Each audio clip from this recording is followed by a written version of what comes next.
Qui se rappelle le dernier message qu'on avait partagé ici, le thème qu'on avait commencé? Oh, il y a de cela 2 dimanches. Très simple. C'était? Non, pas l'ennemi amical. On avait fini ça. Je vois que vous avez aimé l'ennemi amical. Qu'est-ce que l'évangile? C'était ça, n'est-ce pas? Qu'est-ce que l'évangile? C'était dans 1 Corinthiens chapitre 15, les 4 premiers versets qu'on avait vus. Qu'est-ce que l'évangile? Alléluia. Qu'est-ce que l'évangile? Alors, je vais vous demander juste de vous tenir debout. Nous allons lire la parole et je vous assure qu'on aura fini à midi. Amen.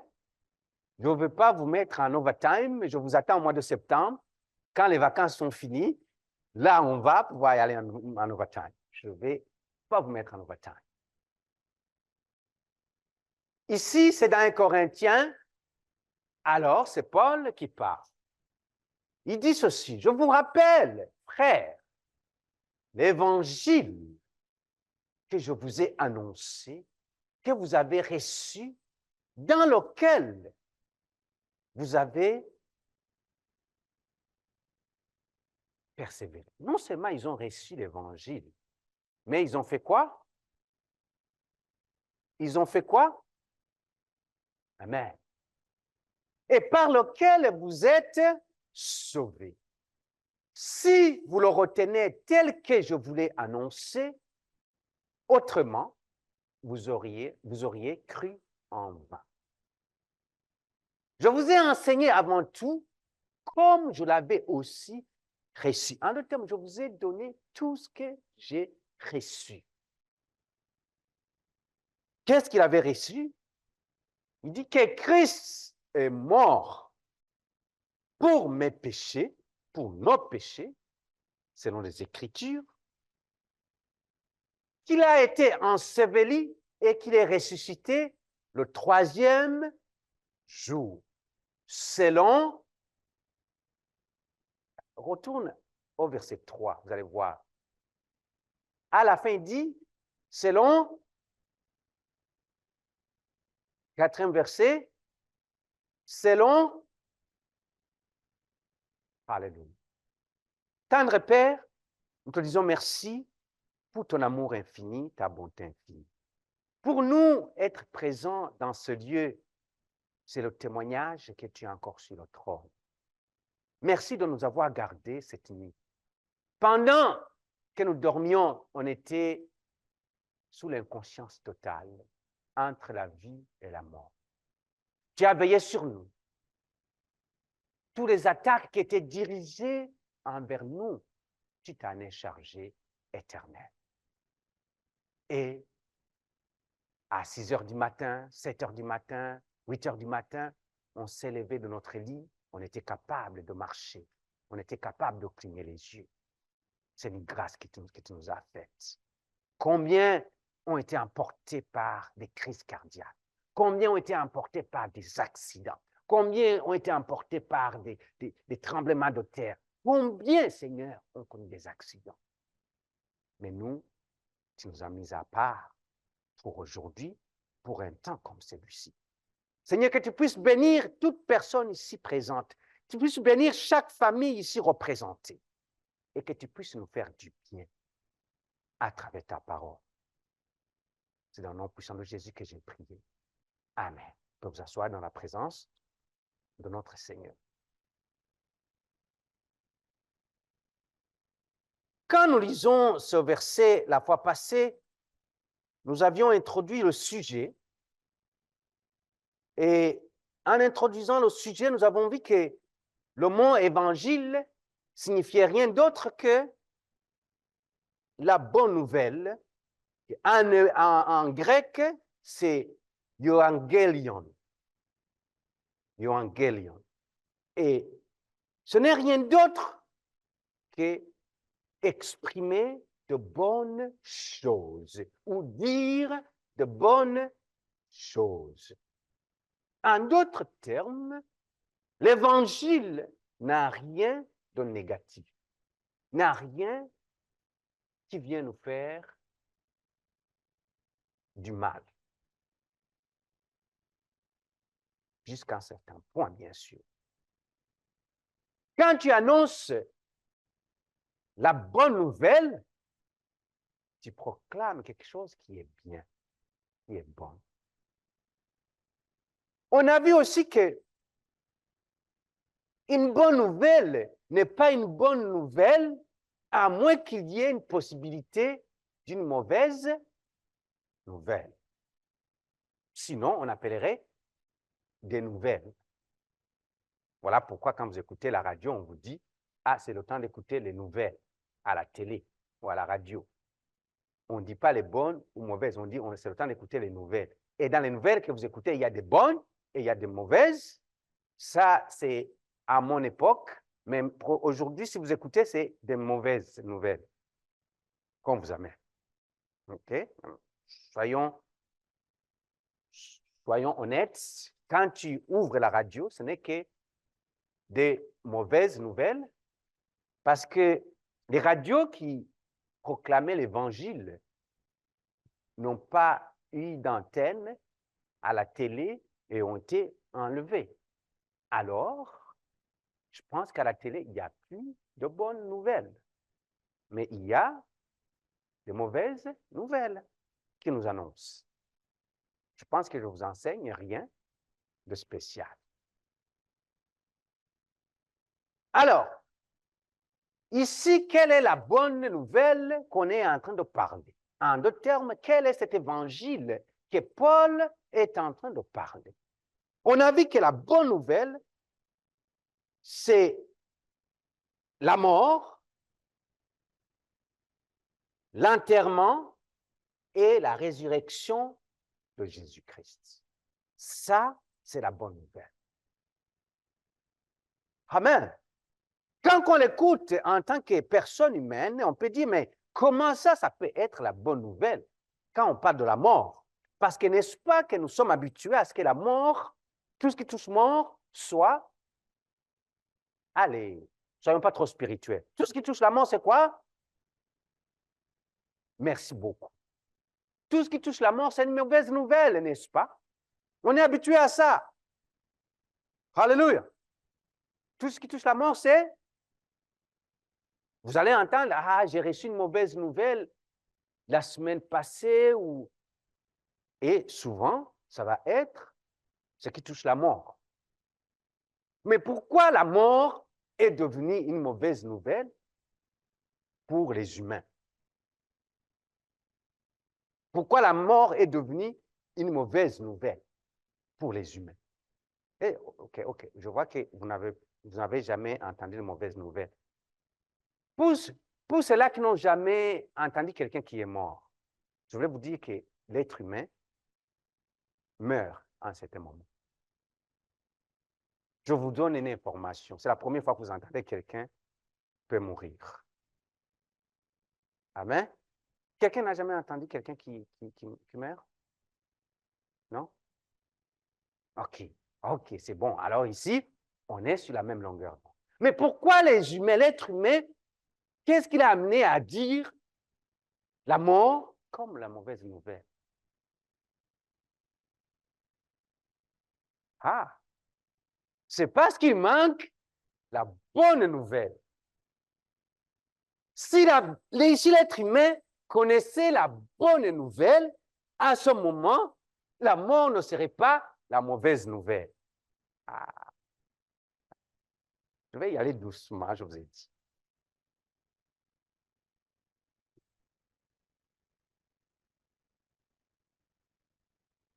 Oh, on vous a déjà annoncé des personnes de la famille qui sont mortes, n'est-ce pas?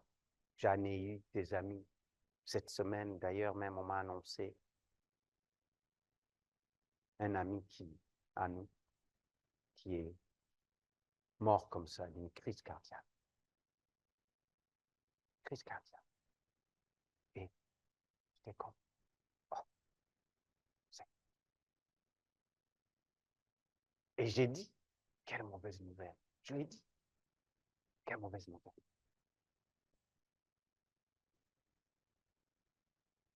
C'est une mauvaise nouvelle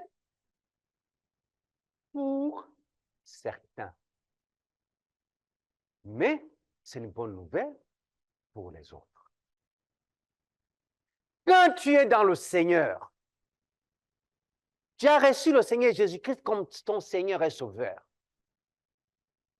C'est quoi la finalité de tout ça? C'est la vie éternelle, n'est-ce pas? C'est la vie éternelle. Mais pour avoir la vie éternelle, c'est quoi le passage?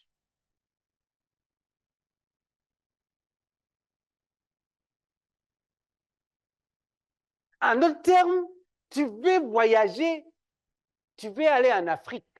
Mais on te dit que le voyage pour aller en Afrique, tu dois passer par l'Europe. Est-ce que tu vas dire que voyager, passer par l'Europe, c'est une mauvaise nouvelle? Non. Pourquoi? Parce que l'Europe va t'aider à arriver chez toi. C'est un passage obligé. Amen. Mais maintenant, quelqu'un qui n'a pas reçu le Seigneur Jésus-Christ comme son Seigneur et Sauveur, à ce moment-là, c'est une mauvaise nouvelle pour nous quand la personne meurt. Alors, ceux qui disent que c'est une mauvaise nouvelle, c'est parce qu'ils savent, si je peux dire ainsi, que la personne, son billet céleste, ne l'a pas acheté.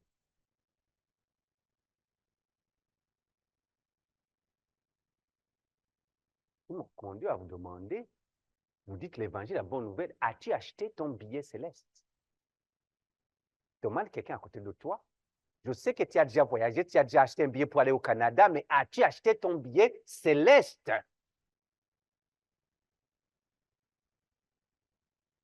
Alléluia.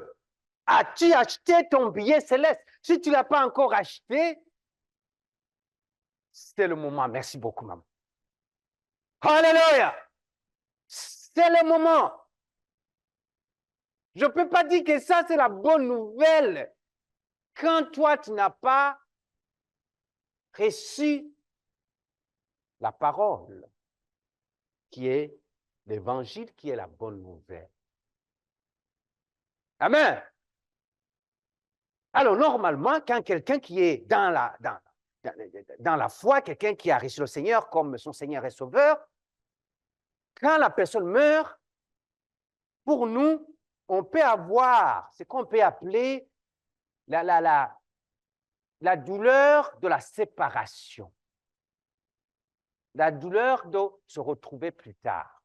Vous vous rappelez, quand vous aviez quitté votre famille en Afrique et que vous aviez décidé de venir ici, c'est la douleur que vous avez eue de dire au revoir aux parents, aux amis. Vous vous rappelez? Normalement, tu devais avoir cette même douleur quand un chrétien meurt. C'est une douleur qui est une douleur comme on va se revoir plus tard. On va se reparler dès que j'arrive là-bas. Ça peut être cette douleur-là. Mais en tant qu'enfant de Dieu, quand la bonne nouvelle n'est pas en nous, on risque de tomber dans le même piège que ceux qui ne sont pas du tout des enfants de Dieu. Les chrétiens, nous devons être ceux-là qui doivent s'appuyer sur la bonne nouvelle de Jésus-Christ afin d'affronter tout ce qu'on doit affronter chaque jour. Nous allons le voir maintenant dans la parole réellement. Qu'est-ce que ça signifie, cette bonne nouvelle que Paul est en train de parler, si vous le permettez. Alors, pour qu'il y ait la mort de Jésus-Christ, il y a eu quelque chose, n'est-ce pas? Qu'est-ce qui a occasionné la mort de Jésus-Christ? La mort de Jésus-Christ a été occasionnée par le péché. La raison pourquoi Jésus-Christ est venu sur la terre et il est mort, c'était pour adresser un problème qu'il y avait dans le monde et c'était le péché. Quelqu'un dit le péché. Nous sommes dans une époque, mes frères et sœurs, où les chrétiens ne veulent pas entendre le mot péché. Où dans l'Église, on a peur de prêcher sur le péché. Nous sommes dans l'ère où dans l'église, il faut parler de la bénédiction, il faut parler comment on va percer, comment on va avoir des visas pour voyager, comment on va avoir acheté une maison, comment on va acheter une voiture, comment on va, je ne sais pas, finir le diplôme, comment nous sommes rendus des chrétiens, des choses matérielles visibles. Mais quand on commence à parler du péché dans l'église, vu que ça nous pousse un peu et ça vient nous chercher dans notre faiblesse, à l'église, il ne faut pas en parler, pasteur. Parle pas de péché. Laisse-moi te dire, si tu es venu dans cette église, j'ai une bonne nouvelle, une mauvaise nouvelle pour toi. On va prêcher la parole de Genèse à Apocalypse. Alléluia. On va prêcher de Genèse à Apocalypse dans toute son entièreté. On ne va rien enlever. Si on te dérange, remercie le Seigneur parce que le Saint-Esprit te parle. Amen. Alléluia.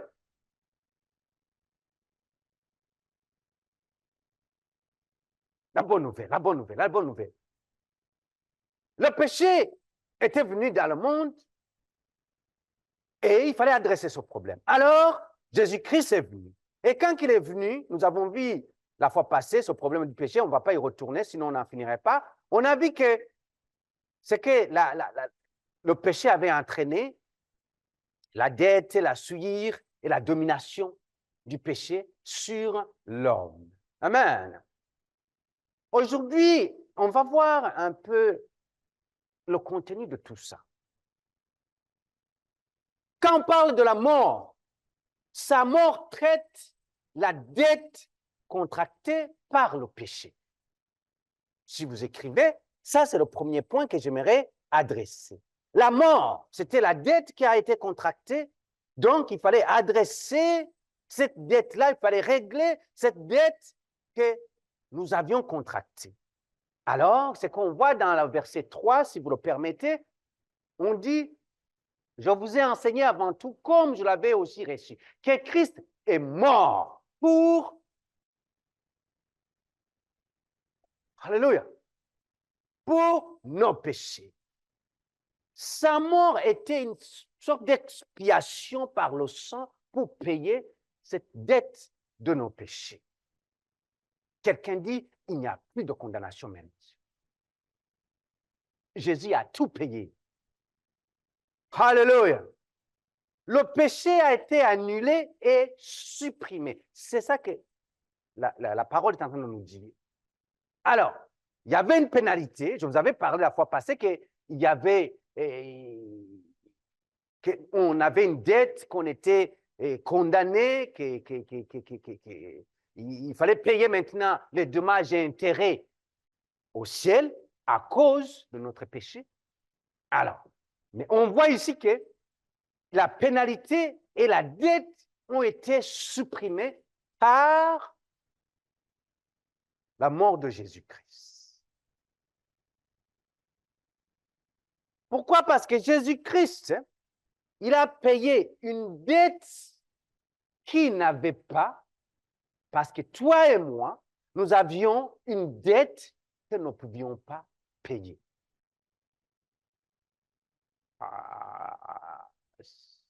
Ça exprime beaucoup ça.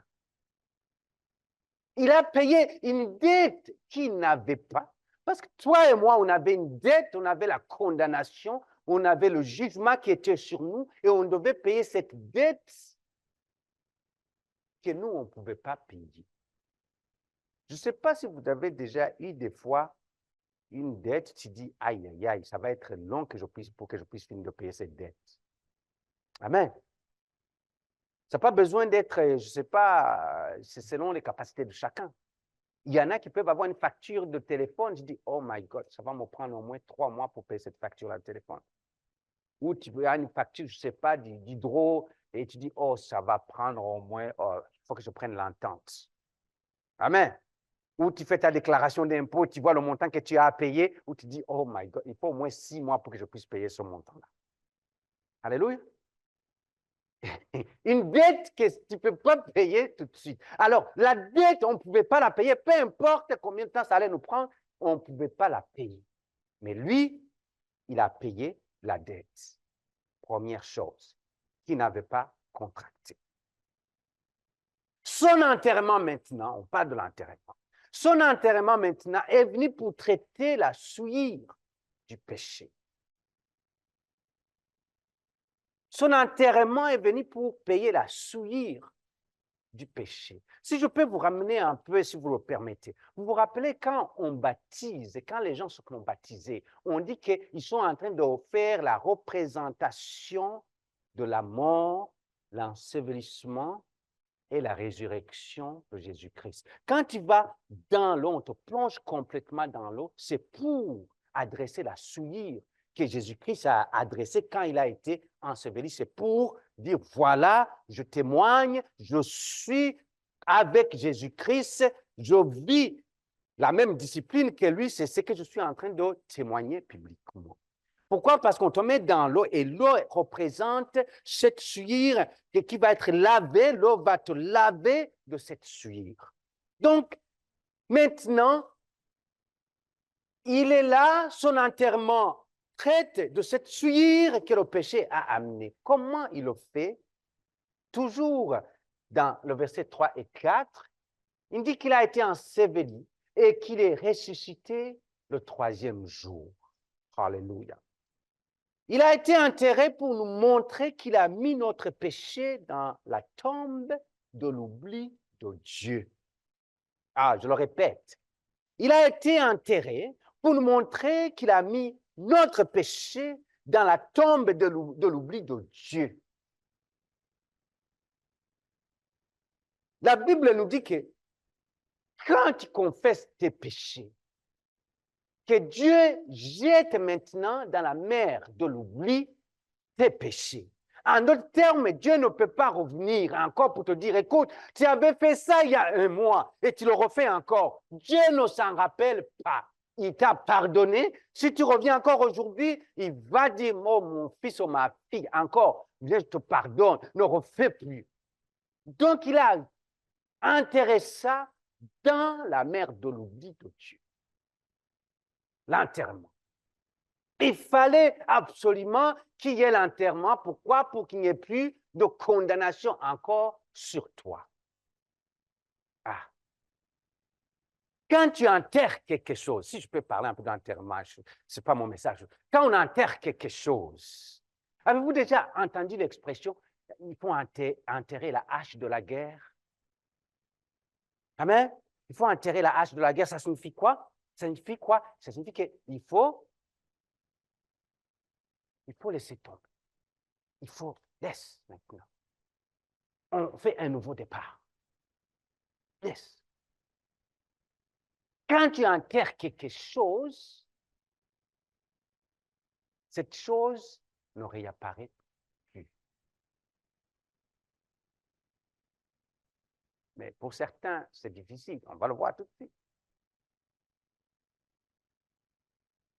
Quand tu enterres quelque chose, cette chose ne revient plus. C'est oublié. Ce n'est plus visible.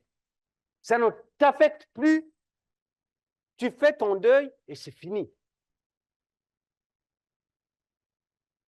Okay. Mon message n'est pas sur l'enterrement. OK? Non, non. Bon, peut-être un jour, on va pouvoir y revenir. Jésus a été enterré, pourquoi? Pour que nous puissions savoir avec certitude qu'il est mort. Qu'il est mort. Vous savez, quand Jésus, disons que, OK, prenons que vous ne voulez pas croire, pas vous, mais les autres, disons que les autres ne veulent pas croire et disent que Jésus-Christ, il est mort, mais il n'a pas été enterré. Il y en a qui peuvent dire ça. Quand on l'a enterré, Dieu a permis qu'il y ait des preuves de son ensevelissement. Que les gens puissent le voir, qu'il y ait des gardes pour pouvoir voir que réellement il a été enterré, enseveli. Ma question est celle-ci. pensez-vous que Dieu, quand il est mort, Jésus-Christ, pensez-vous que Dieu n'avait pas le pouvoir de le prendre tout de suite et de l'enlever?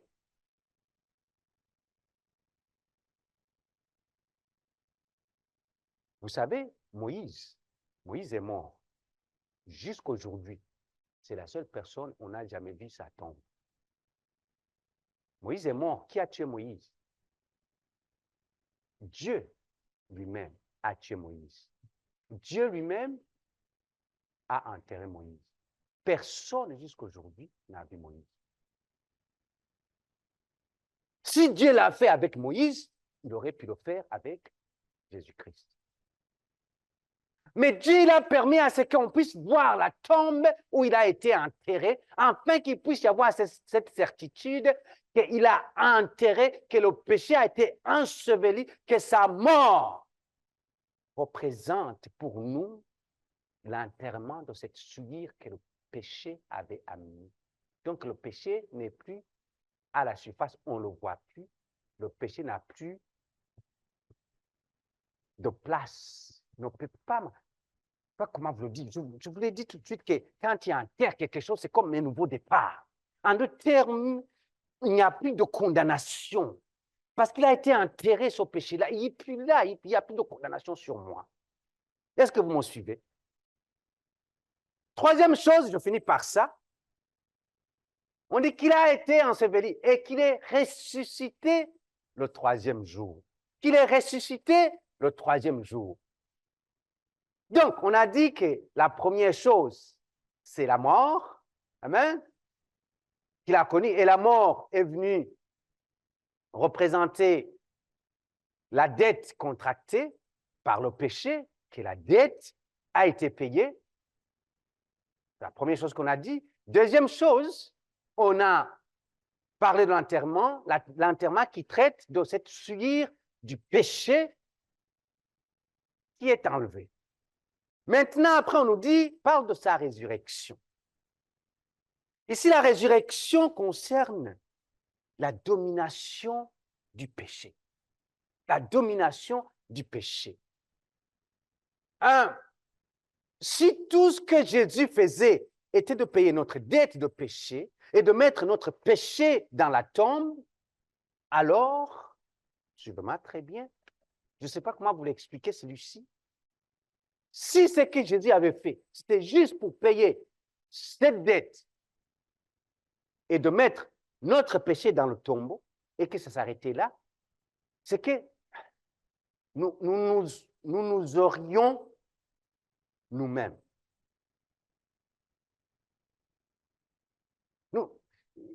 C'est que nous aurions toujours, c'est-à-dire, nous aurons nous-mêmes, toujours. C'est le français. En lingala, on dit français, les amakasi.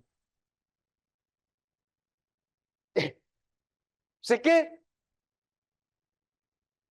donc, ça signifie le français difficile, c'est ça, en français. Hein?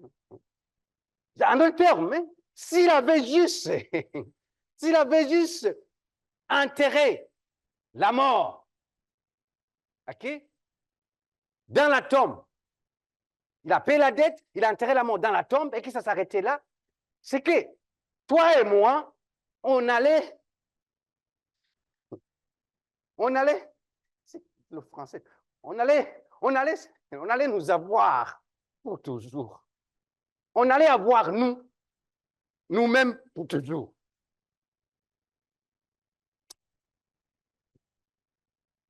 Hein? Non, pensez pas toujours vivant. Hein?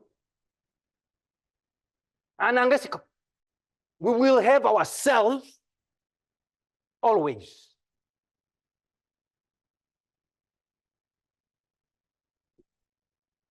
Pas demeurer, mais c'est comme tu vas te posséder toi-même. Tu vas t'appartenir toi-même. Hein? Tu vois, quand il y a quelque chose, tu dis, oh, je l'ai. Okay? Disons, tu as parvenu à mettre ta main sur quelque chose que tu cherchais tant. Et disons, tu es dans ta maison, tu cherches, je ne sais pas, un peigne et que le peigne, tu ne le trouves pas, puis tout du coup, tu dis à tout le monde, mais cherche, je ne trouve pas le peigne. Et qu'il y a un qui le trouve, il va dire quoi? Je l'ai. Donc, en d'autres termes, tu vas dire que tu t'as toi-même.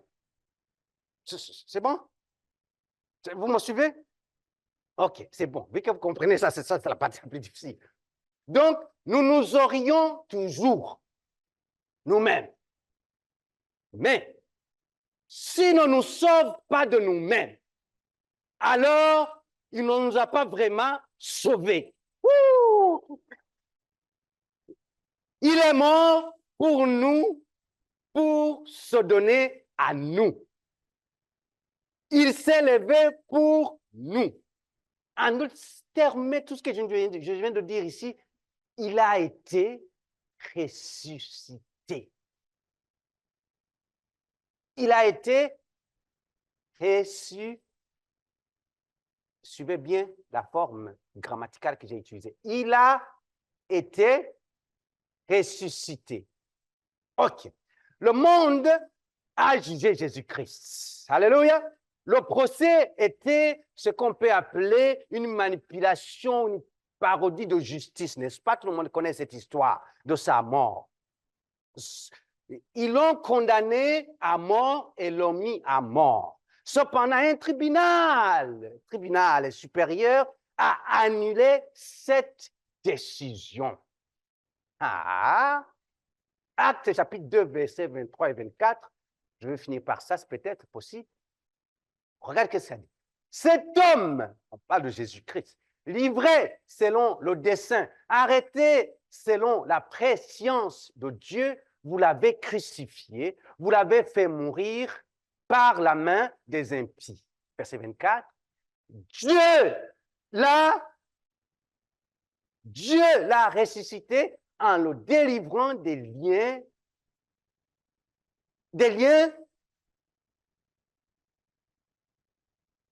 parce qu'il n'était pas possible qu'il fût retenu par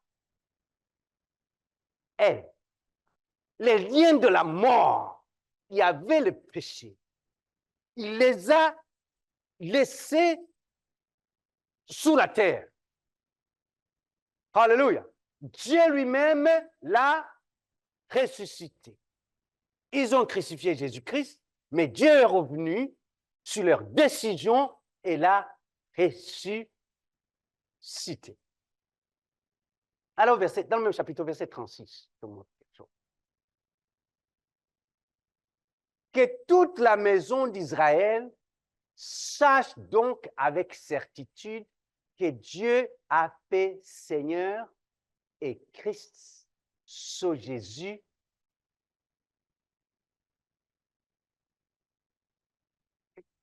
Que tout le monde sache que ce Jésus qui est mort et qui a été enseveli, Dieu l'a ressuscité et il a fait que tout le monde sache avec certitude qu'il a fait Seigneur et Christ, ce Jésus-là que vous avez crucifié.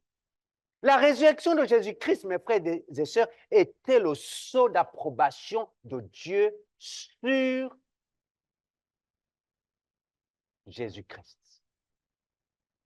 De nombreux faux messies et chefs religieux sont venus dans ce monde. Ils se sont proclamés des dieux, d'autres des prophètes, je ne sais pas quoi. Et ils ont fait des religions. Voilà pourquoi des fois certaines religions, on les appelle des religions mortes. Contrairement à notre croyance. Pourquoi? Parce que nous, notre Sauveur, il n'est pas mort. Il est mort. Il a été enseveli, mais il n'est pas resté sous la terre. Il est ressuscité. Bouddha a vécu et il est mort. Il n'est pas ressuscité. Confucius a vécu et il est mort. Il n'est pas ressuscité. Mohamed a vécu et il est mort. Il n'est pas ressuscité. Jésus a vécu, est mort et il est ressuscité.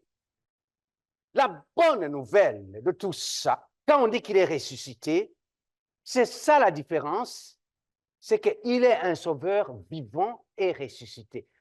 Regardez attentivement ici les Écritures. Je finis ici. La Bible, vous allez voir dans les versets qu'on a, la Bible va dire que Jésus est mort. Retournez dans 1 Corinthiens, oui. Jésus, que Christ est mort. Et après le verset qui suit, il a été... OK. Regarde ici. On dit que... Regarde la forme. Je ne connais pas trop le français. Je ne suis pas trop francophone. Il a été... Est-ce qu'on peut dire...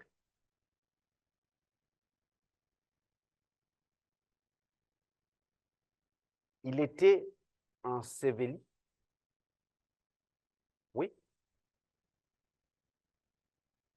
Il était enseveli. Mais on dit, il a été...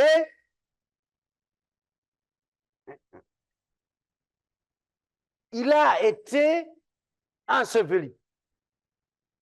C'est une forme du passé pour appuyer encore sur le passé. Alléluia. Et après, qu'est-ce qu'on dit ici? Attends. On ne dit pas qu'il a été ressuscité. On ne dit pas qu'il a été ressuscité. Et ça se dit en français. Mais on dit qu'il est... Ah! Ça, c'est la bonne nouvelle. Cela signifie qu'il a été ressuscité. Cela signifie qu'il est ressuscité. Et cela signifie qu'il sera toujours ressuscité. Ah, God. Quelqu'un peut fuir, mes frères et sœurs, le Seigneur Jésus-Christ toute sa vie. Je finis ici, suivez-moi. Mais lorsqu'il mourra et ressuscitera, il rencontrera Jésus-Christ face à face, assis sur le trône. En d'autres termes, la question n'est pas si tu vas rencontrer Jésus-Christ, mais la question c'est quand tu vas rencontrer Jésus-Christ. Chacun d'entre nous va le rencontrer. C'est quand tu vas le rencontrer. Jésus-Christ est le Sauveur ressuscité. Bouddha n'est pas ressuscité. Mahomet n'est pas ressuscité. En d'autres termes, vous avez un rendez-vous divin avec Dieu, avec Jésus-Christ. Et vous devez vous présenter à ce rendez-vous. Mais quand tu vas te présenter à ce rendez-vous, est-ce que tu seras toi-même, toi-même, ou tu seras celui qui a été sauvé par le sang de l'agneau? C'est ça la question que chacun doit se poser. On peut vivre dans ce monde, on peut manger, on peut voyager, on peut habiter de belles maisons, on peut conduire de belles voitures, on peut avoir de bels emplois, on peut se réjouir tout ce qu'on veut. Mais le jour arrive où le jour doit arriver, où c'est Jésus qu'on t'a annoncé qui est ressuscité, où tu dois dire devant lui si réellement il est ressuscité pour toi ou il n'a pas été ressuscité. Tu peux continuer à le fuir comme tu veux, mais il y a un jour où tu ne vas pas fuir. Peu importe où tu es. Peu importe si tu es dans le plus beau pays du monde. Peu importe si tu es dans le pays le plus pauvre au monde. Peu importe si tu as des milliards d'argent dans ton compte en banque. Quand ce jour va venir, son compte en banque, tu ne l'auras pas avec toi. Ses enfants, tu ne les auras pas avec toi. Ton mari, tu ne l'auras pas avec toi. Ta femme, tu ne l'auras pas avec toi. Ton entreprise, tu ne l'auras pas avec toi. Ton emploi, tu ne l'auras pas avec toi. Tu seras toi et toi seul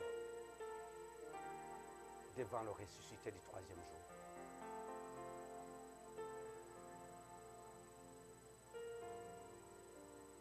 La question est simple. Est-ce qu'il est ressuscité pour toi? Ou c'est une histoire de résurrection pour toi que tu as entendue? Alléluia. Je veux qu'on puisse se tenir debout.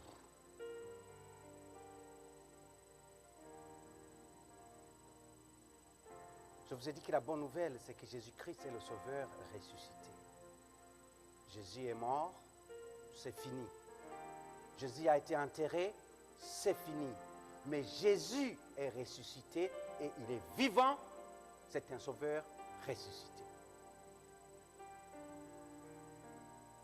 Jusqu'à quand tu vas être toi-même? Toi-même.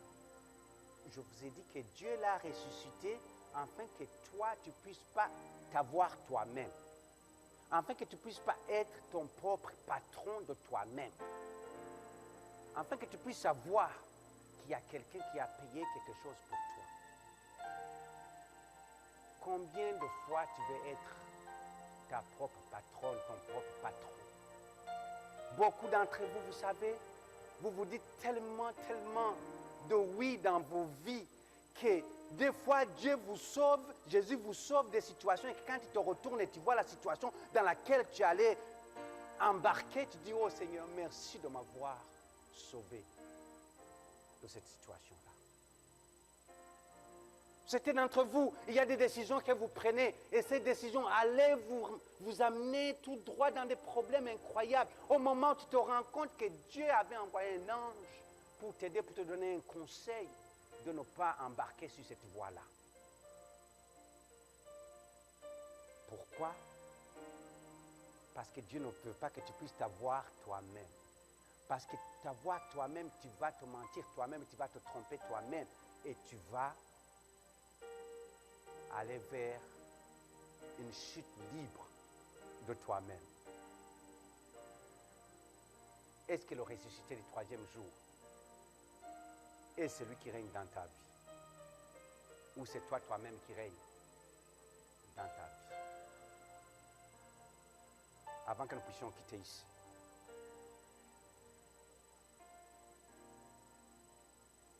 je vais situer là.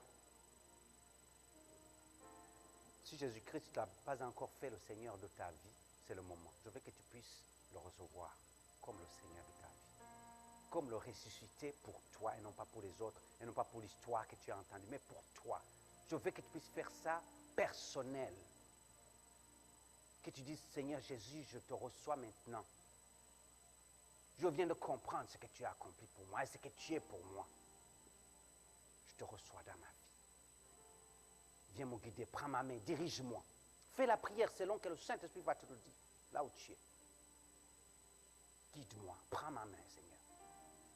Reste à mes côtés, ne m'abandonne pas, ne me laisse pas. Car sinon je vais faire des erreurs. Enlève l'orgueil qui est en moi. Au nom de Jésus. Je veux que pour les autres qui restent,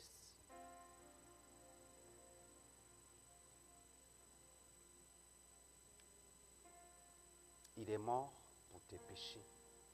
Il a été enseveli pour tes péchés. Il y a beaucoup d'entre vous, vous n'êtes pas en train de vivre la vie que Dieu veut. Vous êtes hantés par des choses que Jésus lui-même s'est déjà chargé. Je veux que cet après-midi, tu puisses déclarer qu'il n'y a plus de condamnation sur moi, qu'il a tout enterré. Alléluia! Je sens qu'il y a des personnes qui vivent des condamnations sur des condamnations. Peu importe ce que tu as fait, peu importe si tu l'as fait il y a 1 mois, il y a 2 ans, il y a 15 ans, il y a 40 ans, il y a 50 ans, peu importe, mais tu as la condamnation toujours. J'ai une bonne nouvelle pour toi. Jésus-Christ a tout enseveli pour toi. Tout enseveli. Tout enseveli. Les mauvaises décisions financières que tu as prises, laisse-les. Jésus-Christ s'en est chargé à tout enseveli. Les mauvais actes que tu avais posés, il n'y a plus de condamnation sur toi. Laisse Jésus-Christ à tout enseveli. Arrête de te condamner. Arrête de te condamner. Dieu est en train de me convaincre qu'il y a des personnes ici, vous vous condamnez, vous vous condamnez, vous vous condamnez. Il a tout enseveli. Il n'y a rien, il n'y a plus de condamnation pour ceux qui sont en Christ. Arrête de te condamner. Arrête d'arrêter de vivre parce qu'il te condamne. Oh, si j'avais étudié ceci, oh, si j'avais ouvert cette entreprise, oh, si j'avais fait ça, oh, si j'avais...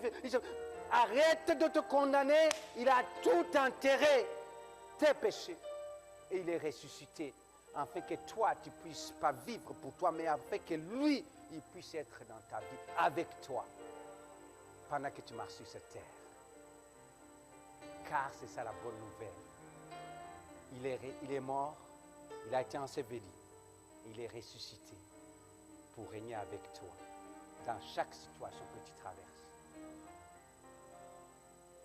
Pour ceux qui ne le savent pas, dernier moment, dernière chose que je veux que vous puissiez pour. Jésus règne aujourd'hui avec toi.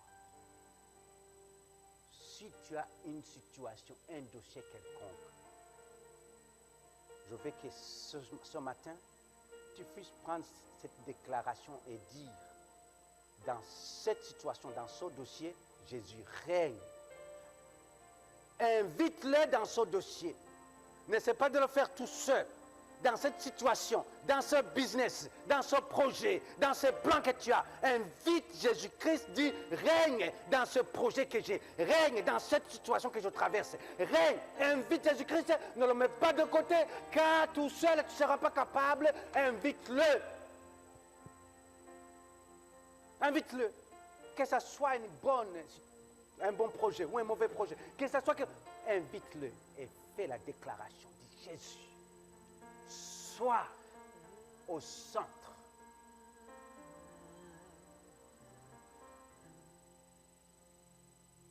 de cette situation.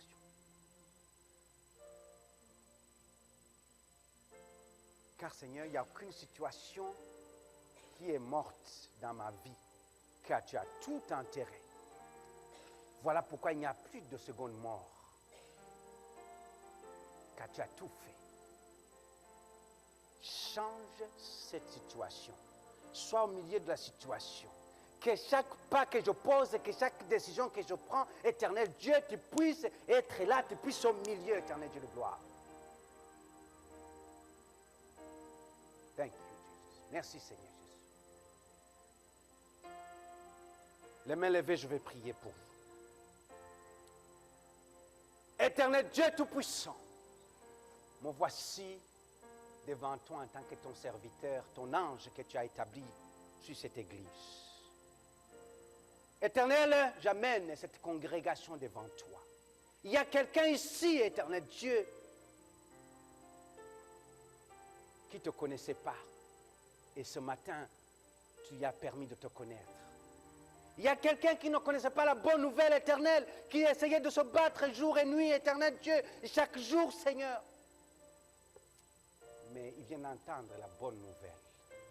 Il y a quelqu'un qui est ici, qui traversait une situation, éternel Dieu, il se posait des questions, une situation tellement difficile, mais éternel, cette personne vient d'abandonner cette situation entre tes saintes mains. Oh Dieu de gloire, toi tu ne déçois jamais personne. Manifeste-toi dans cette situation, change ce dossier, change cette question, change là où il y avait la désolation, qu'il puisse y avoir de l'espoir. Agis dans la vie de chacun, comme le Jésus ressuscité.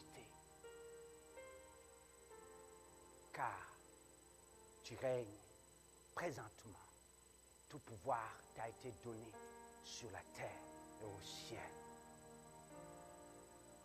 Au nom puissant de Jésus. Père, accompagne-nous pendant que nous allons rentrer, nous allons quitter ici.